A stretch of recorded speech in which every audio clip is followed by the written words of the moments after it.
이르시되 천국은 마치 사람이 자기 밭에 갖다 심은 겨자씨 한 알 같으니 이는 모든 씨보다 작은 것이로되 자란 후에는 풀보다 커서 나무가 되매 공중의 새들이 와서 그 가지에 깃들으니라. 같이 봅니다. 또 비유로 말씀하시되 천국은 마치 여자가 가루 서말 속에 갖다 넣어 전부 부풀게 한 누룩과 같으니라. 아멘. 할렐루야. 한 주간도 평안하셨습니까? 날씨 더운데 보니까 살아서 이렇게 오시니 얼마나 감사한지 반갑고 고맙고 환영합니다. 우리 옆 사람들이 축복하겠습니다. 잘 되고 있습니다.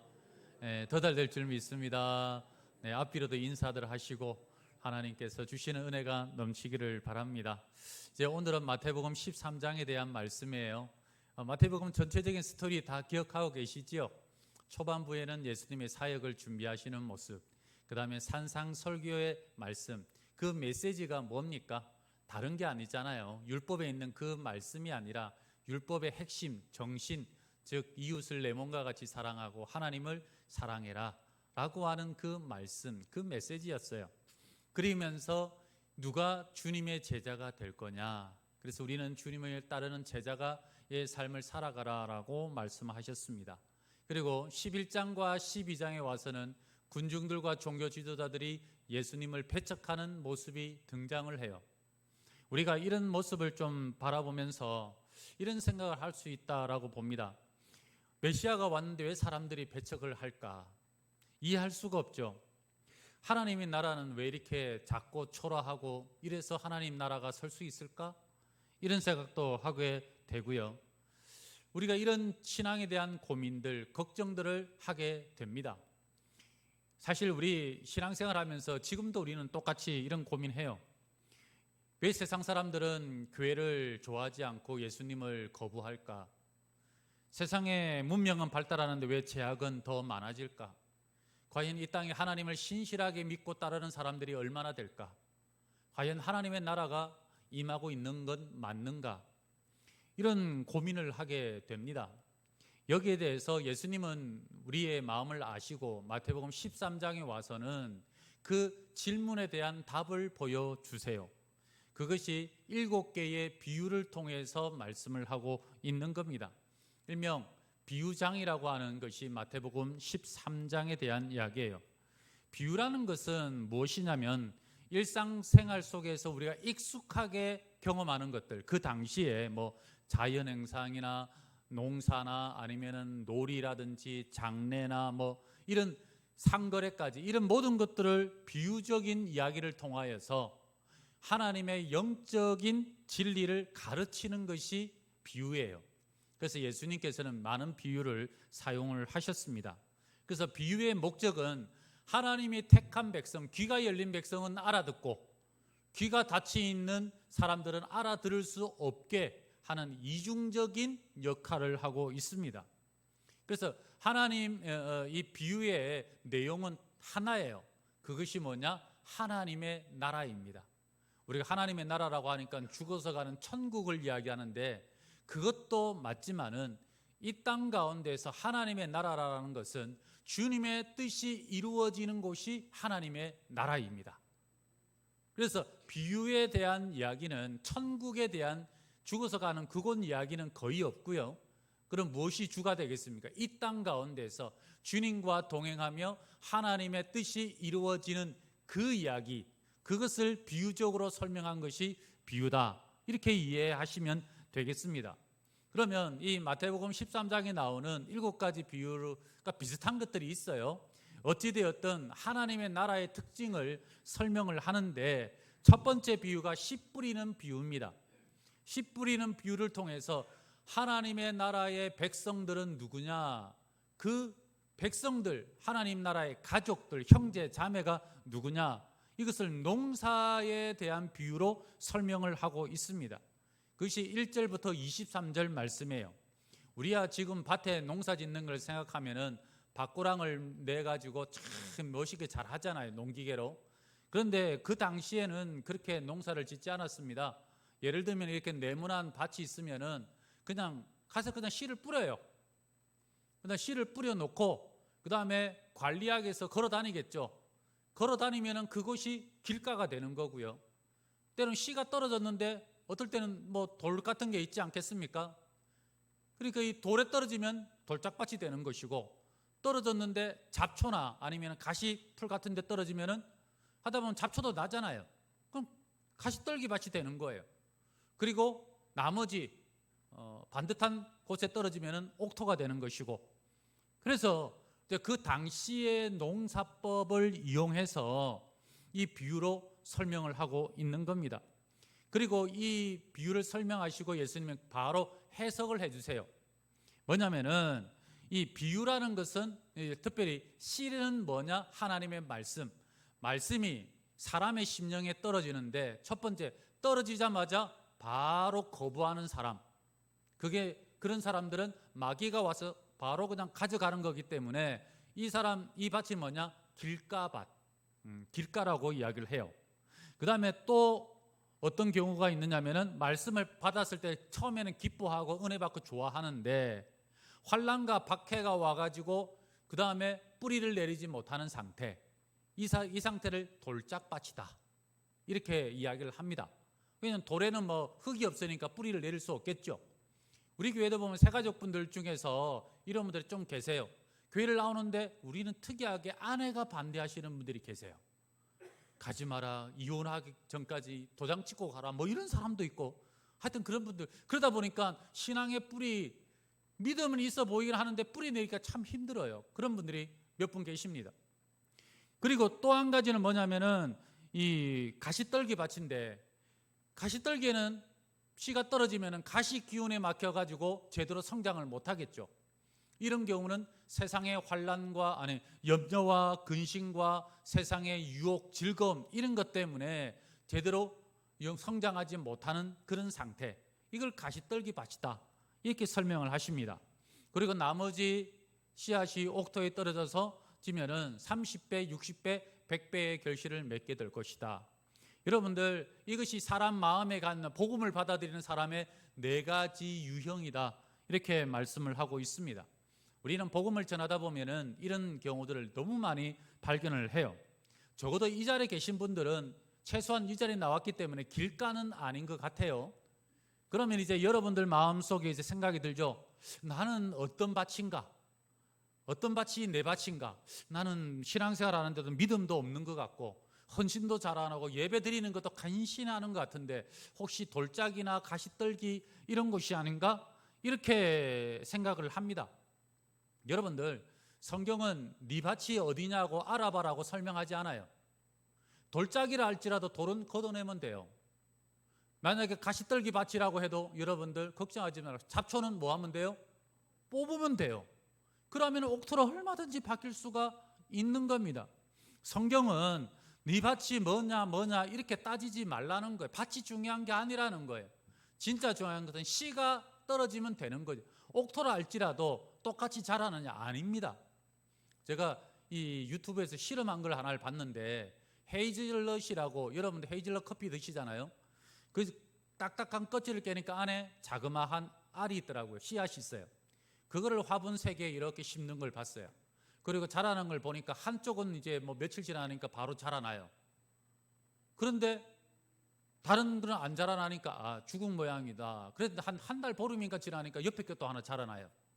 그러니까 3번째 거는 얘는 죽었네, 없네. 그 한 3개월 정도 지나니까 옆에 첫 번째는 막 무성하게 올라갔는데 이제 씨앗이 나요. 이제 나오기 시작하는. 근데 2번째는 뭐냐? 조금 처음에 나오더니 2번째는 그 다음부터는 자라질 않아요. 아주 더디게 자라요. 그래서 요즘은 농사 지을 때 여러분들 씨앗을 뿌려서 농사 짓습니까? 아니면 묘종을 심어요? 잘하시네요. 네.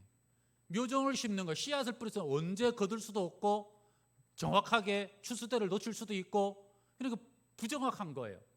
그래서 이제는 이제 묘종을 구해서 심죠. 자꾸만 우리는 내 밭이 어디냐, 그래서 옥토냐 어디냐 이걸로 자꾸만 결정되어 있는 게 아닙니다. 여러분들, 밭에 집중하기보다는 하나님께서는 우리가 지금 뭘 해야 될지에 거기에만 집중하라는 거예요. 고린도전서 3장 6절을 한번 다 같이 읽도록 하겠습니다. 시작. 나는 심었고 아볼로는 물을 주었으되 오직 하나님께서 자라나게 하셨나니 자라게 하시는 분은 누구십니까? 하나님이 하시는 거예요. 왜 나는 믿음이 이렇게 연약하고 안 되고 뭐가 안 되고 이렇게 부족할까? 하나님께서 때가 되면 다 하십니다. 그러면 우리가 해야 될 일은 뭐예요?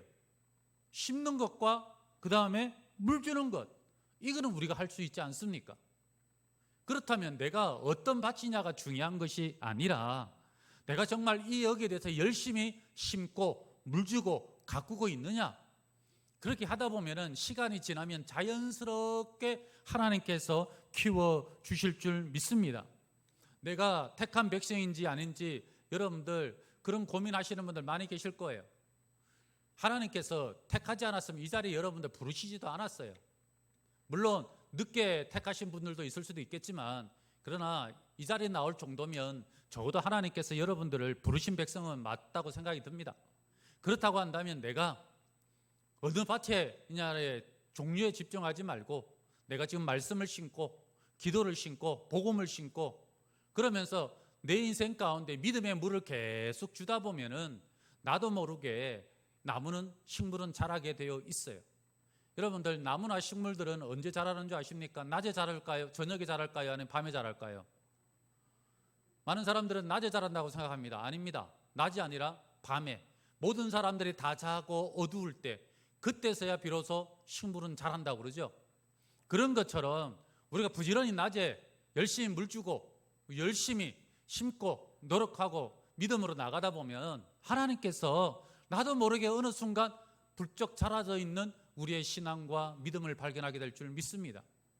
그렇다 보면 시간이 지나다 보면 이제 30배, 60배, 100배의 결실을 맺게 되는 거죠.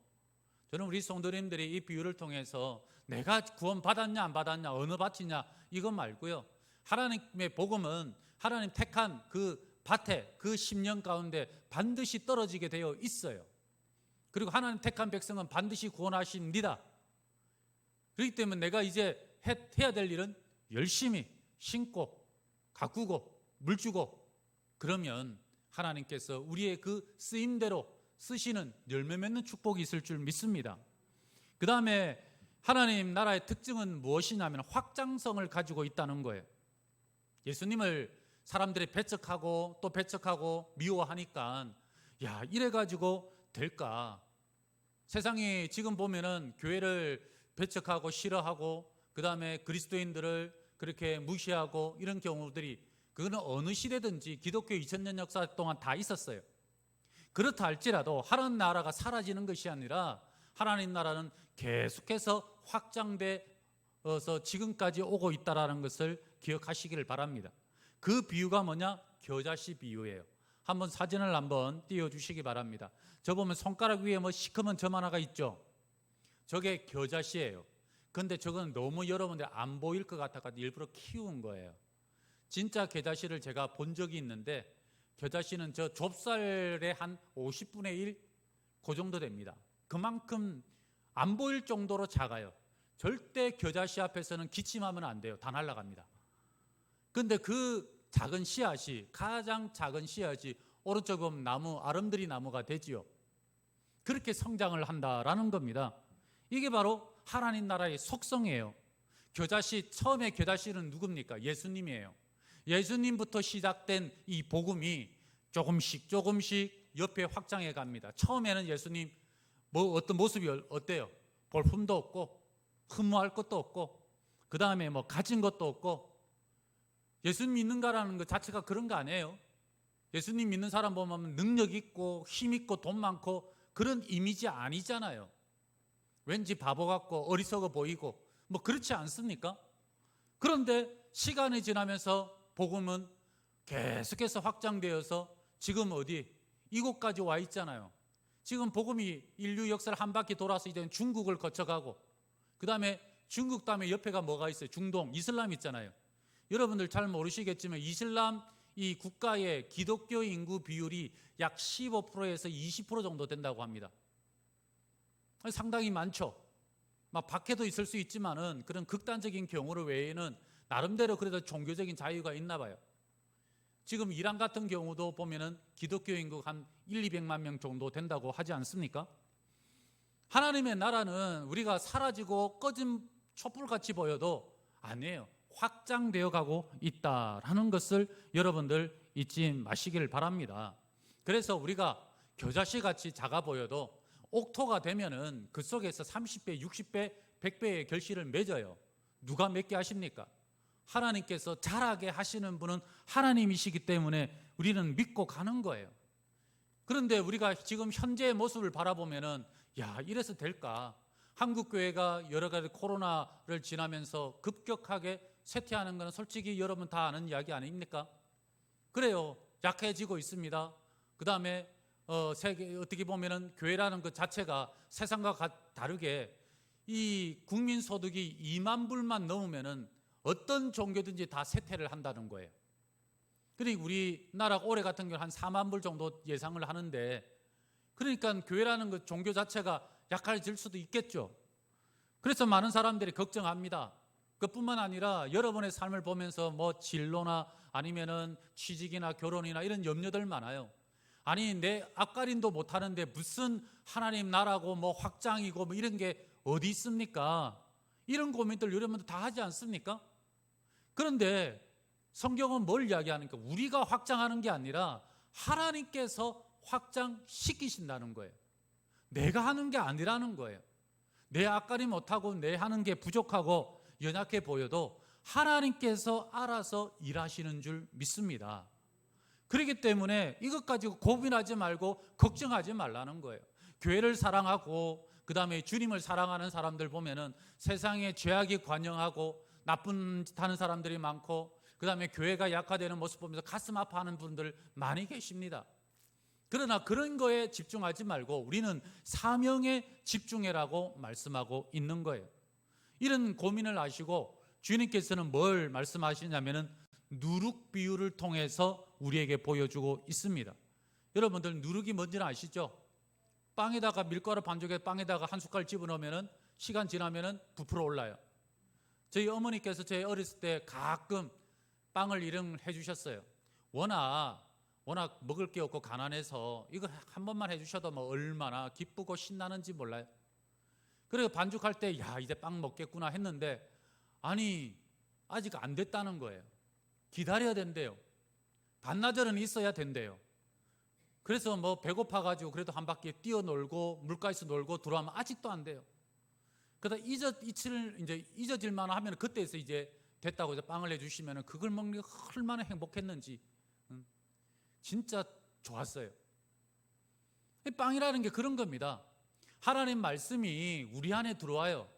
우리 안에 들어오면은 마치 우리가 어때요? 생 밀가루 같이 반죽하는 것 같이 정말 뭐 그렇게 딱딱하고 뭐 별 볼품 없잖아요. 어디 쓸 수도 없고. 그런데 하나님 말씀이 들어오면 우리 안에서 어떻게 되면 하나님 나라가 부풀어 가기 시작하는 거예요. 커가기 시작하는 거예요. 그러면서 온통 다 부풀어 가지고 그렇게 변화되는 역사, 그런 역사가 있는 겁니다. 여러분들 낙심할 필요 없어요. 처음 우리나라에 복음이 전파됐어요. 우리 성도님들 가정에 믿는 가정이 많지만은 처음에 여러분들 뭐 갑자기 온 집안이 믿은 건 아니잖아요. 대개는 여성분들, 어머니들이 먼저 믿어요. 길 가다가 뭐 누구 이끌림 받아 교회 갔더니 은혜 받아가 혼자 교회 나와요. 그러니까 남편이 옆에서 핍박을 하지요. 시어머니가 얼마나 또 옆에서 괴롭힙니까? 그래도 그거 참고 다니면서 그 다음부터 자녀들 교회 데리고 나와요. 그리고 또 참고 견디면서 그 다음부터 남편이 또 하필이면 또 병에 걸리네. 그래가지고 또 남편을 위해서 기도하고 이렇게 해가지고 남편 고침받고 또 같이 나와요.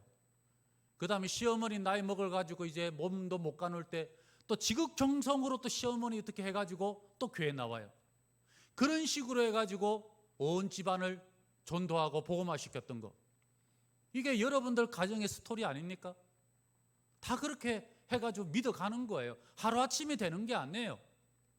마치 지금은 정말 힘들고 괴롭고 앞도 안 보이고 힘든데, 그러나 주의 복음이, 주의 말씀이 떨어지면 그 안에서 알아서 그냥 하나님께서 변화시켜가고 성장시켜가고 그렇게 해서 축복으로 인도하시는 줄 믿습니다. 지금을 보지 마시고요. 씨앗은 스스로가 커나가는 DNA를 품고 있어요. 그런 것처럼 지금 내 모습은 초라해 보이는 씨앗같이 보여도 그러나 하나님께서 일하시는 줄 믿습니다. 이렇게 하나님께서 일하시는데 좋은 것만 있는 게 아니에요. 꼭 이것을 방해하는 존재가 있는데 바로 사탄 마귀가 있습니다. 그 이야기를 이 가라지 비유에서 하고 있어요. 우리 37절부터 40절 말씀 한번 같이 읽겠습니다. 시작. 대답하여 이르시되 좋은 씨를 뿌리는 이는 인자요 밭은 세상이요 좋은 씨는 천국의 아들들이요 가라지는 악한 자의 아들들이요 가라지를 뿌리는 원수는 마귀요 추수 때는 세상 끝이요 추수꾼은 천사들이니 그런즉 가라지를 거두어 불에 사르는 것 같이 세상 끝에도 그러하리라. 이 말씀을 보면은 이 하나님 나라가 있는데 마귀는 본능적으로 가라지를 뿌리는 거예요. 하나님께서 택하신 하나님 나라는 우리 이 땅에 보면은 가정과 교회입니다. 근데 여기에 가라지를 뿌려요. 그러니 가정이 날마다 슬프고 괴롭고 눈물 나고 갈등하고 이혼하는 가정이 얼마나 많아요.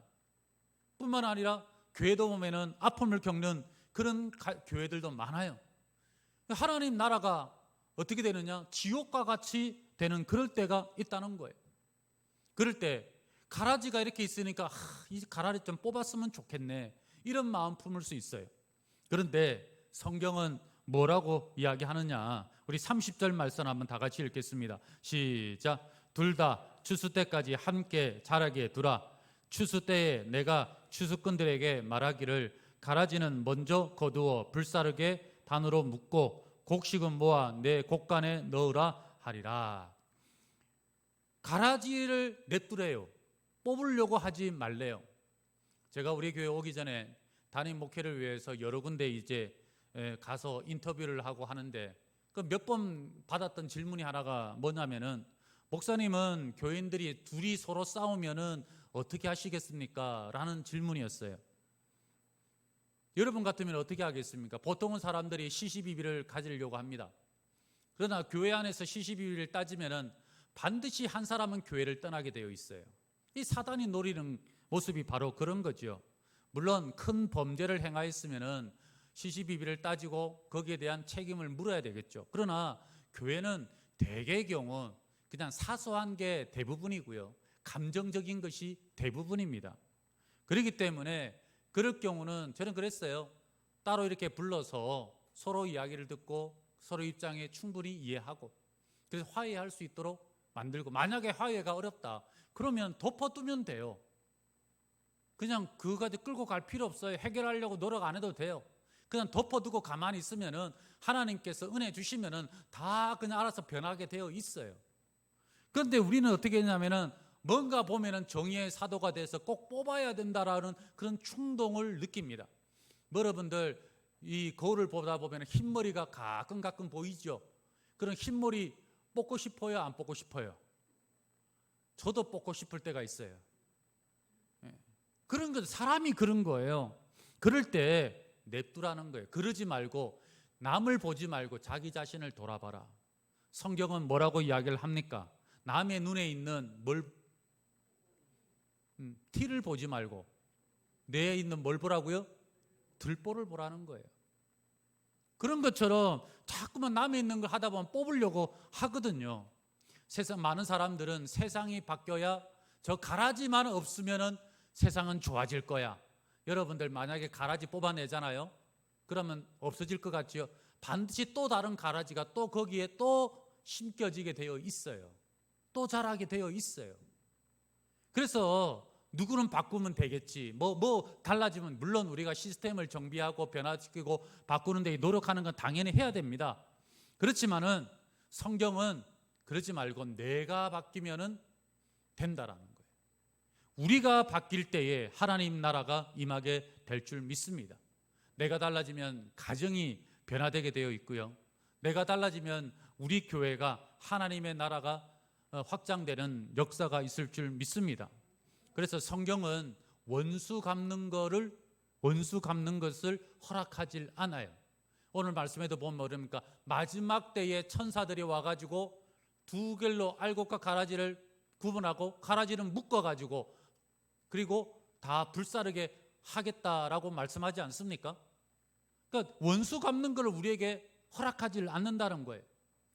지지난주 수요일 날 제가 했던 예화 중에 하나가 뭐냐면은 한 미국에 있는 한 청년이 이 사람이 너무 괴로워가지고 병을 들고 길거리에서 소리 지르고 그렇게 막 난동 부리고 이랬어요.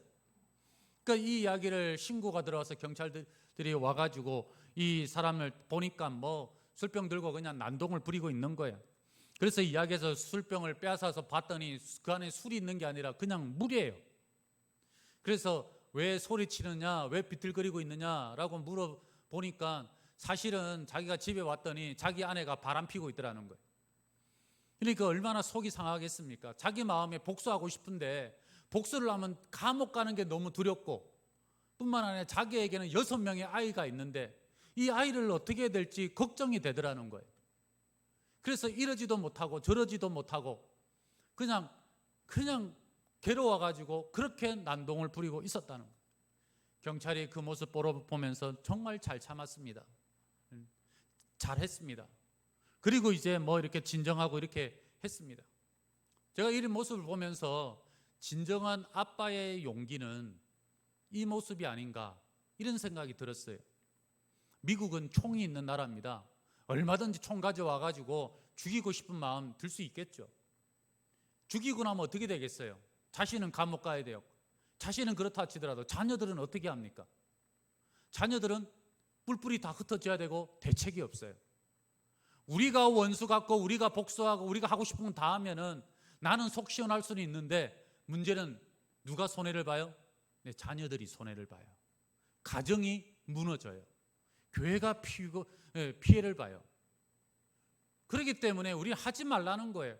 하지 말고 기다리다 보면은 하나님께서 마지막 때가 되면 주님께서 재림하실 때에 그때가 되면은 그때가 가지는 모든 원수들 다 갚아주실 거다. 제가 제일 얄미운 게 김일성, 김정은 이런 사람들 그냥 그렇게 많은 사람 죽여놓고 그렇게 다리 쭉 뻗고 죽었어요.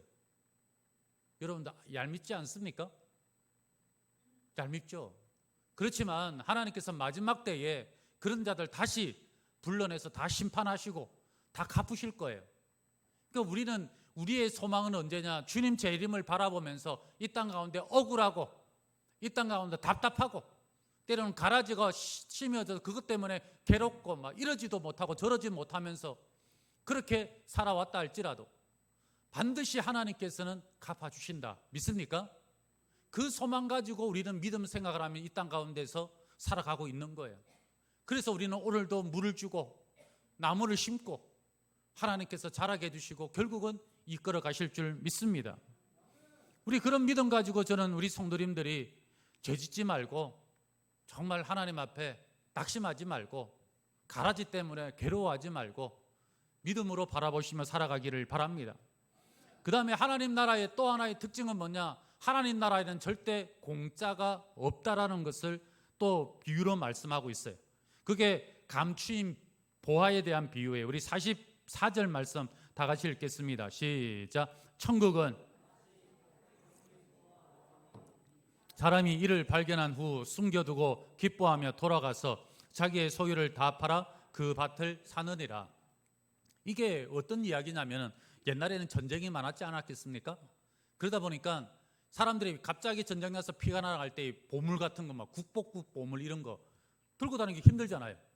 그러니까 땅을 깊이 파놓고 묻어놓고 갔는데 우리나라도 6.25 때 그렇게 피난왔다가 북한에 있던 분들은 못 돌아가고 결국은 이제 뭐 이렇게 남한에 계속 이렇게 인 분들이 꽤 많이 있다고 그러지 않습니까? 뭐 그런 이야기예요. 그런데 한 농부가 소작농이에요. 땅을 파다가 보니까 보물을 발견했어요. 그러면 이 당시 법이 뭐냐면 그 땅에서 난 거는 그 땅 소유자가 주인입니다. 그러니까 이 사람이 몰래 다시 파묻어 놓고 가가지고 땅 팔고 집 팔고 싹 다 팔고 뭐 빚내고 대출 받아가지고 일명 레버리지라고 그러죠. 다 해가지고 뭘 하느냐? 가가지고 이제 그 땅을 사서 그 다음에 발견했습니다. 뭐 이렇게 했다는 이야기예요. 그래서 보험을 얻었다. 여러분은 그렇게 이야기하는 겁니다. 지금도 마찬가지. 여러분들 산에 가다가 산삼을 캤어요. 그럼 삼산의 소유주가 누굽니까? 캔 사람입니까? 아니면은 그 산 임야의 주인입니까? 누굴 것 같아요? 민법 256조에 보니까 임야 주인이, 토지의 주인이 소유권을 다 가집니다. 만약 여러분들 그 가져가면은 이거는 절도죄에 해당이도 돼요. 그러니까 요즘은 물론 합의 보고 다 알아서 이렇게 이야기하고 하지만은 법이 그렇게 돼 있다는 거예요. 그래서 이 농부는 자신의 재산을 다 해서 샀다. 그것을 이야기를 하고 있는 겁니다. 이 비유에서 하고 싶은 이야기는 그래요. 하나님의 나라의 가치가 뭐냐? 국보급 보물 이상처럼 그만큼 소중하다. 그리고 우리는 그걸 얻기 위해서 모든 것을 다 지불해도 아깝지 않다 라는 것을 말씀하고 있는 거죠. 여러분들, 세상에는 공짜 없습니다. 예수님께서도 어떻게 하셨습니까? 예수님께서 그냥 구원을 이루신 게 아니라, 우리가 지불한 게 아니라 누가 지불해요? 주님께서 십자가에서 모든 것을 다 지불하셨죠. 그렇기 때문에 우리가 구원을 얻은 것처럼 우리가 하나님의 나라를 얻기를 원한다고 한다면 여러분들도 스스로 가치를 지불해야 된다는 거예요. 그렇다고 해서 여러분들 뭐 돈 다 가져와라 이런 이야기를 안 해요. 마태복음 6장 21절에는 이렇게 이야기합니다. 같이 읽겠습니다. 시작. 내 보물이 있는 곳에는 내 마음도 있느니라. 우리의 마음이 어디 있는지를 살펴보라는 거예요. 여러분들이 진짜 이게 가치 있다라고 생각하면은 여러분들 빚내서라도 그걸 사지 않겠습니까? 인터넷에 운동화도 다른 데보다 2만 원, 3만 원만 싸도 그냥 그거 사겠다고 그 줄 서고, 어떤 데는 막 오픈런 한다고 그 앞에 가가지고 그냥 밤새 가지고 그거 줄 서잖아요. 왜? 저 같은 사람은 그 안 가요. 왜? 운동화 가치를 모르니까. 근데 그거 좋아하는 사람들은 밤새요. 가치를 아니까. 마찬가지입니다. 우리가 가치를 알면 얼마든지 지불할 수가 있어요. 여러분들, 우리 인생 가운데 진짜 이 가치를 발견하시길 바랍니다. 주님이 그 무엇보다도 소중한 가치임을 여러분들 그걸 보는 눈이 열리기를 소망합니다. 여러분들, 가치를 발견하기 위해서는요, 어려운 거 아니에요. 유심히 봐야 돼요. 그냥 스쳐 지나가면 안 돼요. 가만히 있으면 안 돼요. 이게 진짜 소중한 건지 아닌지 여러분들 어때요? 알아봐야죠. 모르면은 이게 진짜인지 짝퉁인지도 모르고, 이게 그렇게 비싼 건지 싼 건지도 모르고. 그래서 가끔 가다가 뭐 골동품상에 갔더니 이게 뭐 보니까 뭐 몇 천만 원짜리인데 이때까지 그거 모르고 컵 받침대로, 화분 받침대로 썼다더라, 뭐 이런 도자기, 그런 이야기들이 나오잖아요. 가치를 모르니까. 뭔가 있어 보인다, 이게 사람들이 왜 몰릴까, 이게 뭐가 있는 건가, 그러면 여러분 스스로가 알아보고 확인하고 유심히 관찰하고 그러면서 안목을 키우면 가치를 볼 수가 있어요. 세상에는 이런 말이 있습니다. 기회비용이라는 게 있어요.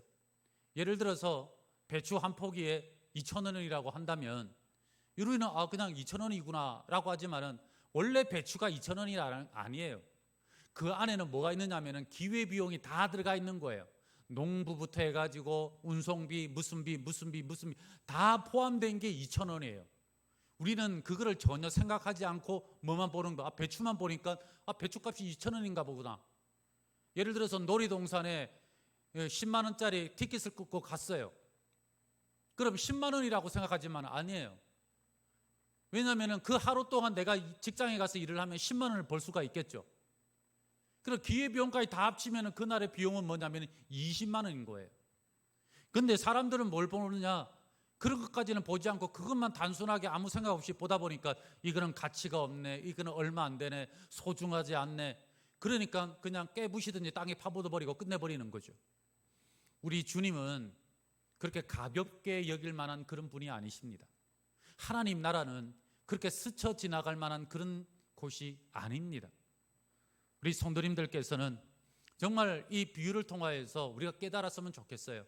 하나님 나라가 지금은 이렇게 볼품없어 보여도 자세히 뒤다보면은 그 하나님 나라 때문에 주님께서 죽으셨다라는 것, 그리고 우리는 그 하나님 나라의 자녀가 되었다라는 것, 그래서 내 일생을 다 드려도 결코 아깝지 아니하다라는 것을 깨닫게 될 줄 믿습니다. 여러분들, 정말 주님을 사랑하는 사람들이 세상을 바라볼 때에 낙심할 게 많아요. 언제 주님이 오십니까? 걱정할 때도 있겠죠. 그러나 이 비유를 통해서 걱정하고 낙심하지 말고 뭘 말씀합니까? 하나님 나라는 하나님께서 세워 가실 줄 믿습니다. 이 믿음 가지고 우리는 우리가 해야 될 사명 붙들고 우리 남은 인생 동안 주님을 위해서 부지런히 힘써서 힘을 다하여 주님을 섬기시기를 그리스도 이름으로 축원합니다. 그런 축복과 은혜가 넘치기를 그리스도 이름으로 축원합니다.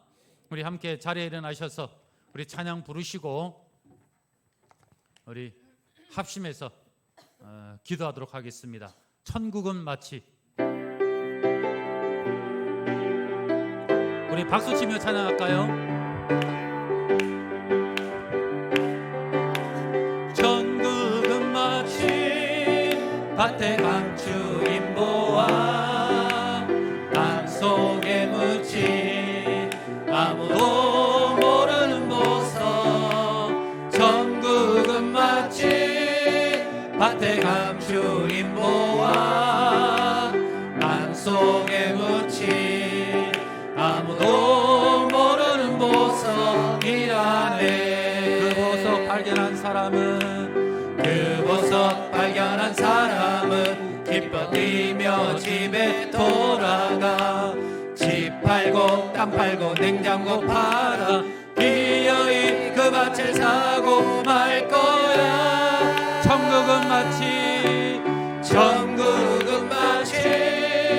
밭에 감추인 보아 땅 속에 묻힌 아무도 모르는 보석. 천국은 마치 밭에 감추인 보아 땅 속에 묻힌 아무도 모르는 보석이라네. 할렐루야. 우리 이 시간 합심해서 기도했으면 좋겠어요. 하나님, 나를 통하여서 우리 가정, 우리 교회 하나님의 나라가 임하고 확장되어 가게 하여 주시옵소서. 나에게 주어져 있는 이 사명, 하나님 심고 물주고 기르고 해야 될 이 사명, 복음을 전하는 이 사명 하나님 충실히 감당하여 오늘도 하나님 나라가 조금씩 세워가게 하나님께서 축복하여 주시옵소서. 우리 합심해서 기도하도록 하겠습니다. 살아계신 하나님 함께하여 주시옵소서. 진정 정말 우리 연약한 우리를 통하여 일하시는 주님 감사합니다. 내 일생 남은 일생 주를 위하여 온전히 드려도 아깝지 아니할 줄 믿사오니 하나님 대가를 지불하는 인생 되게 하여 주시옵시고 하나님 나라를 위하여 기꺼이 헌신하고 희생하며 하나님 사명 온전히 감당하는 믿음의 역사가 있을 수 있도록 주님 축복하여 주시고 함께하여 주시옵소서. 하나님, 우리가 하나님 나라를 바라보며 염려하고 걱정할 수도 있지만 하나님께서 일하시는 줄 믿습니다. 하나님께서 세워가실 줄 믿습니다. 하나님, 우리 이 가운데 이 귀한 사역에 우리가 동반자가 되어서 하나님 나라를 위하여 복음을 전하고 우리 아이들 사명을 온전히 감당하기를 원합니다. 내 남은 일생 주님 가치를 지불할 줄 아는 인생, 주를 위하여 온전히 헌신하며 살아갈 수 있는 인생으로 변화되기를 원하오니 모든 심령에 주의 말씀이 심겨지고 마치 누룩과 같이 부풀어 완전히 거듭나는 축복의 역사가 있을 수 있도록 역사하여 주시옵소서. 지금은 우리 주 예수 그리스도의 은혜와 우리 하나님의 크신 사랑하심과 성령님의 교통하심이 하나님의 나라를 사모하며 맡겨진 사명을 감당하며 남은 일생 주를 위하여 기꺼이 헌신하고도 아깝지 아니하는 그런 믿음으로 나가기를 원하는 사랑하는 우리 모든 성도님들 머리 위에 가정과 자녀와 그리고 우리 교회 위에 지금부터 영원토록 함께 있을지어다. 아멘.